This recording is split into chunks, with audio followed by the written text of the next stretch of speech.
A little closer, just to entice you. A cutlassman will be here. He will be able to come in, he will be come out, come in, come in. He has that movement. Me, I'm an American fencer type. I like it here. I'm never going to come in on you. Why? I like my distance. This is the Atlantic Ocean. If I see an opening, I will lunge and then come back, but I will always keep this distance. Can I move left? Can I move right? Can I move forward? Can I move back? Yes. But it's really your theory of combat. Are you a get-in-their-face type of guy? Are you a, hey, I like a little distance? Are you a, I want to move? Or are you, sit out my trap? It's your choice. Now, in the Olympics, you're not allowed to use half of what I just showed you. You have to, I believe. Yeah.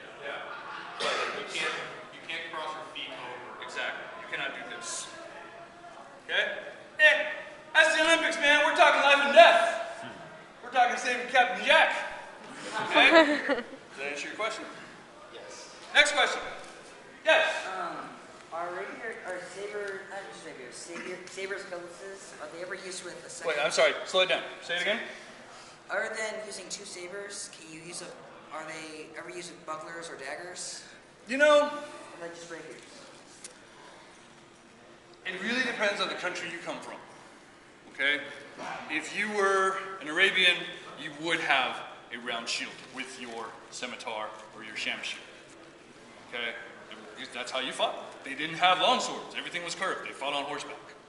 Okay? It was very unlikely they would come at you on foot. And if they did, they would hold it like this. It's this whole, I can block. Trap! Okay? Most people with a saber did not fight with an offhand dagger, buckler, or whatever. Why? Because the truth is, okay, what will happen is, I'm riding, I'm a British lancer, ka-chink, my lance is gone, I've killed the bad guy, whatever, I draw my saber, I draw my pistol. 6 shots, flip the pistol over, now it's a hammer, continue to fight. That's why. Okay? And if you were a pirate with a cutlass, you'd have a couple of pistols. Or a Machiavelli. Yeah. Or a Machiavelli. We're going to hit him and go this way. Okay? Yes?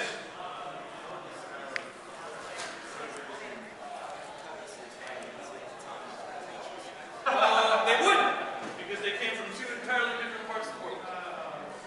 Okay? Yes? What's that? Readdressing the dual wheel question, main gouaches were considered gauche by the time sabers were predominant. Because you had firearms. Sabers were worn by officers of the military. You have a saber, you have a pistol, you might have a lance. Sometimes you have a musket. Okay? You didn't have a main gauche because if you had a musket, you have a bayonet. Okay?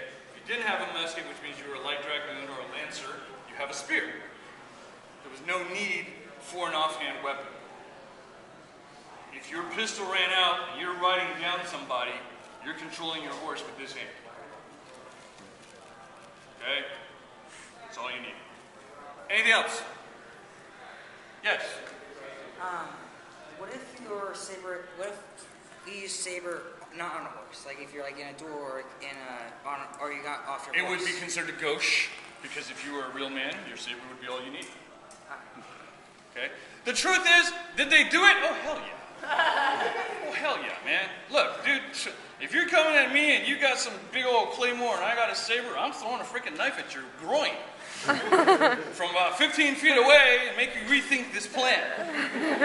Okay? Did they do it? Yeah. But technically, formally, no. They did not. Not for duels anymore. I know that. Okay? Did you have a question? Is there an advantage to fighting with a single weapon without, like, a buckler or There is, and see, this goes back to various different schools of thought. Again, your theories of combat, okay? For me, sometimes fighting a single weapon,